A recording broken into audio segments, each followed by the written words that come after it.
Mr. President, I yield the floor.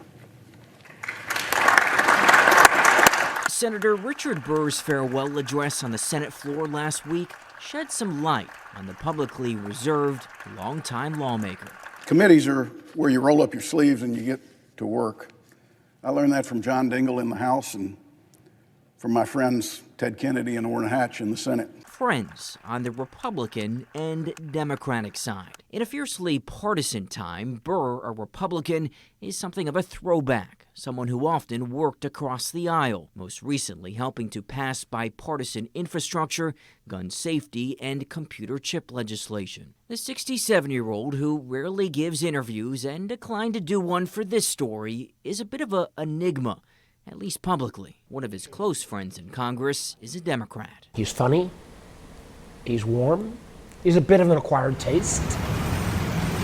A bit unique as well. The laid-back politician is known for the old VW he's driven, the Thing. He's also known for what he does not wear on his feet. The Richard Burr that doesn't wear socks is kind of classic Burr. You know, he follows his own drummer. Democrat Senator Mark Warner of Virginia got to know Burr well a few years ago when they led the Senate investigation into Russia's interference in the 2016 U.S. presidential election. The House held a similar investigation, but it was criticized as being overly partisan.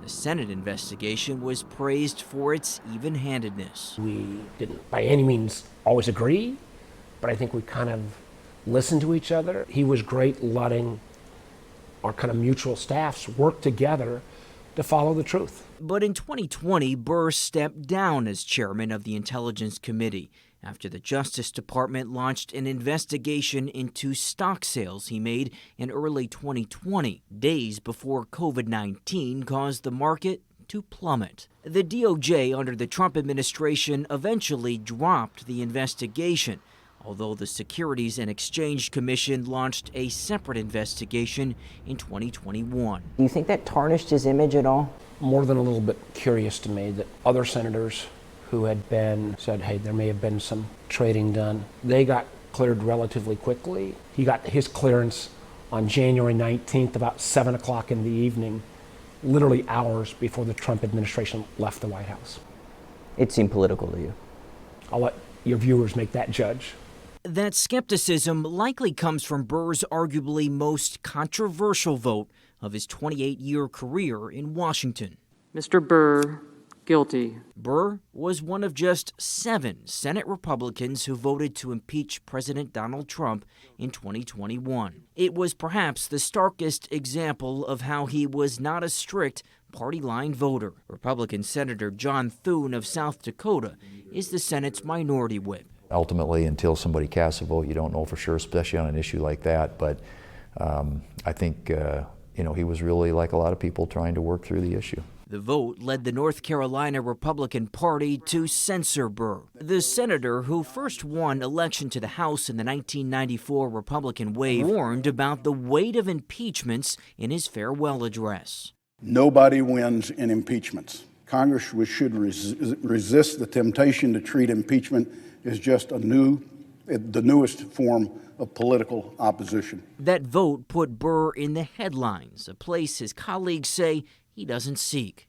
You got some folks who run for the camera.